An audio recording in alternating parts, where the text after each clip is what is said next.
दादा तुला माहित नाहीये, श्वेताच खरा प्रॉब्लेम आहे. माझ्याशी फ्लर्ट करायची, मला हिंट्स द्यायची.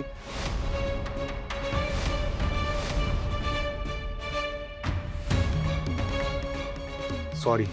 तुमच्या मुलाचा अंश हिच्या पोटात वाढतो, हिच्या पोटात वाढतो. अहो तुम्हाला काही हवंय का?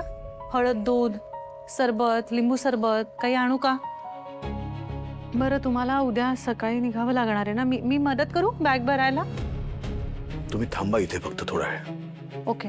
स्वानंदी मॅडम, आपण आपल्या आजूबाजूला असणाऱ्या ज्यांच्याबरोबर आपण एका घरात राहतो, उठतो, बसतो, जेवतो, 24 तास एका घरात असतो, त्या आपल्या आजूबाजूच्या आपल्या माणसांना आपण खरंच ओळखतो का?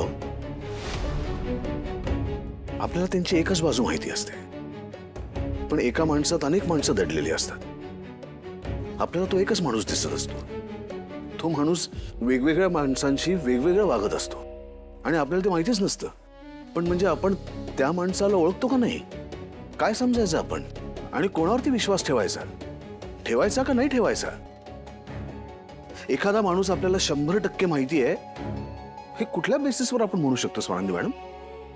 एखाद्या माणसाकडनं आपल्याला कुठल्याही प्रकारचे सरप्राइजेस मिळणार नाही, कुठल्याही प्रकारचे धक्के मिळणार नाहीत, असा माणूस नाहीच आहे का या जगात?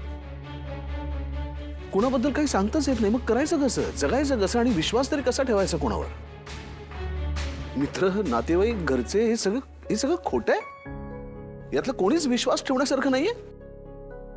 अंशुमन माझा फक्त धाकटा भाऊ नाही, माझ्या मुलासारखा. मी त्याला मुलासारखा वाढवलाय लहानपणापासून. मला मान्य आहे लहानपणी त्याला अजिबात अभ्यासात रस नव्हता, उधळ्या होता, आळशी आहे, कष्ट करण्याची सवय नाही. पण असे खूप लोक असतात, अशी खूप मुलं असतात. पैसा आहेच त्याच्याकडे, त्यामुळे जगण्याची धडपड करण्यासाठी काय काय करावं लागतं याची त्याला कल्पनाच नाहीये, आणि तसा झालाय तो. मला मान्य आहे. पण ही अशी अनेक तरुण मुलं असतात की आपल्या आजूबाजूला, पण हा असं करेल असं कधीच नव्हतं वाटलं मला. अंशू म्हणजे एकदम सद्गुणांचा पुतळा आहे, त्याला बोट ठेवायला सुद्धा जागा नाही आहे, असं कधीच नव्हतं. मागे श्वेताच्या बाबतीत जे काही त्यांनी केलं ते त्यावेळेस मला असं वाटलं की तरुणपणात घडलेली चूक आहे, मूर्खपणाच होता तो, जस्टिफाय नाहीच करता येणार. पण मला असं वाटलं त्यावेळेस आपण त्याला जी शिक्षा दिली त्या शिक्षेमुळे तो सुधारला असेल. पण हे काय, एका मुलीच्या शरीराशी खेळ केलाय त्यानं. किती घाणेरडं हे सगळं, आणि किती नीच आहे अंशू. हा माझा भाऊ आहे.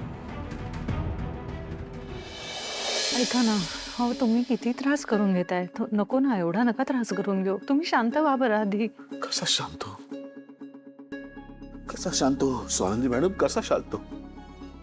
काय चुकलं असेल माझं स्वानंदी मॅडम? माझं दुर्लक्ष झालं असेल का? मी खूप प्रमाणाच्या बाहेर त्याचे लाड केले असतील. राजवाडी थांबा. अहो असं सतत स्वतःवर नाही गोष्टी घेऊ शकत. तुमचं काहीच नाही चुकलंय. अहो तुम्ही त्यांच्यासाठी, त्यांना एक चांगलं आयुष्य देता यावं ह्यासाठी दिवसभर राबत होतात. आणि शेवटी काय आहे, आई वडिलांनी, मोठ्यांनी किती संस्कार द्यायचे प्रयत्न केले तरी पण मुलं आपल्याला हवं तेवढंच घेतात, आणि प्रत्येक मूल वेगवेगळं घेतं. अंशुमनला जे वाटलं ते त्याने घेतलं. मुळात तो एवढा मोठा आहे, तो एवढा मॅच्युअर आहे की त्याला योग्य अयोग्य, चूक बरोबर हे कळायला हवं. आणि मुळात आत्ता तो जे काय वागलाय ह्याच्यामध्ये तुमचे, काकूंचे, आजींचे कुणाचेही संस्कार नाही आहेत. अहो त्याला तो फक्त एकटा स्वतःच जबाबदार आहे. तुमच्यापैकी कुणीच त्याला एका मुलीशी जाऊन तू असा वाग हे शिकवलेलं नाहीये. मुळात अंशुमनजीना सत्सद विवेक बुद्धी त्याला सोडूनच गेलीये, किंवा या बाबतीत त्याच्याकडे बुद्धी आहे का नाही ह्याबद्दलच शंका आहे मला. सॉरी, म्हणजे मला अगदी कळतंय की आपल्याला आपल्या मुलासारखा असणारा कोणीतरी एवढ्या वाईट मार्गाने जातोय. हे कळल्यानंतर तुमच्या मनाची अवस्था फार वाईट असणार आहे. पण मुळात त्यावर जर उपाय शोधायचा असेल आपल्याला, तर ह्या गोष्टी आपल्याला डायजेस्ट करून घ्याव्या लागतील, मान्य करून घ्याव्या लागतील. खरंय तुमचं, मान्य तर हे केलंच पाहिजे. चिंगीने तिच्या हातावरती मेहंदी काढली तेव्हाच तुम्ही शंका बोलून दाखवली होती, तिच्याविषयीची काळजी व्यक्त केली, तुम्ही स्टँड घेतला होता स्वानंदी मॅडम. उलट मीच तुम्हाला समजावत राहिलो की नाही नाही हे असं नसेल. का मी अशी डोळ्यांवरती झापडं बांधून ठेवली असती? अहो आपलं ज्या माणसावर प्रेम असतं त्या माणसाला ना सतत आपलं मन एक संधी देत असतं. अजून एक संधी देत असतं. त्यामुळे तुम्हाला नाही त्याच्याबद्दल असा चुकीचा विचार. जितका पटकन मी एक तिराहित व्यक्ती म्हणून करू शकते तितका पटकन तुम्ही नाही करू शकत भाऊ म्हणून. हो स्वानंदी मॅडम, पण तेव्हा जर मी तुमचं बोलणं ऐकलं असतं ना तर अशी 4 चौघात आज राजवाडे घराण्याची अब्रू वेशीवर टाकली नसती. ते अनुष्काचे वडील 4 वेळा म्हणाले की राजवाडे फॅमिली ही अशी असेल असं आम्हाला कधीच वाटलं नव्हतं. काय राहिलं 4 चौघामध्ये? राजवाड्यांचा मुलगा हा असा निघाला. पण आमचं घराणं असं नाही हो. माझे आई वडील, माझे आजी आजोबा खूप चांगली माणसं होती, देव माणसं होती खऱ्या अर्थाने. पण आज काय किंमत उरली आमची समाजात? 2 मुलींच्या आयुष्याची वाट लावली अंशुमनने, 2 मुलींच्या. अनुष्कावरतीची काहीही चूक नसताना लग्न मोडलेली मुलगी असा शिक्का बसला. काय करायचं आता स्वानंदी मॅडम? आपण या सगळ्यावर विचार करू, शांतपणे विचार करू. पण तुम्ही एवढा नका स्ट्रेस घेऊ. तब्येत सांभाळायची आपल्याला तुमची. आणि मुळात तुम्ही आता अनुष्काच्या वडिलांसमोर, तिच्या अख्ख्या फॅमिलीसमोर अंशुमनला बोललातच की. त्यामुळे त्यांच्या फॅमिलीला हे सुद्धा दिसलं की हो, तो चुकला असला तरी त्याची फॅमिली त्याला पाठीशी नाही घालत आहे.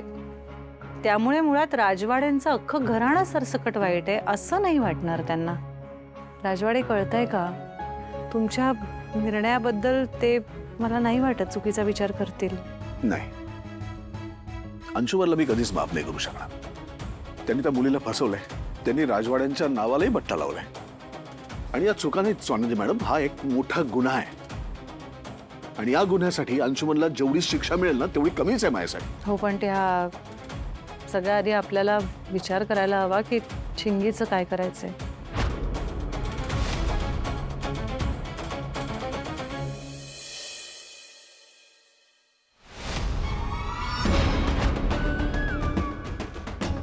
तुला सांगितलेलं ना गपचूप निघून जायचं म्हणून. मॅडम, मी जातच होते, पण स्वानंदी वहिनींनी मला शपथ घातली आणि तू थांबलीस. शपथ घातली आणि थांबलीस. तुझी काळी सावली माझ्या अंशूच्या लग्नावर पडली आणि त्याचं लग्न मोडलं. तेव्हा शपथ सांगते, मी यातलं काहीच ठरवून नाही केलं मॅडम. पण आता मी जे करणार आहे ना ते सगळं ठरवून करणार आहे. तुला पश्चाताप होणार आहे इथे राहण्याचा.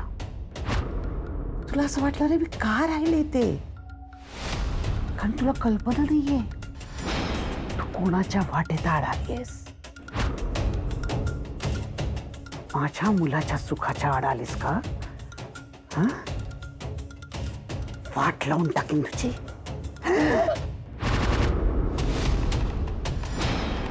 सोडणार नाही.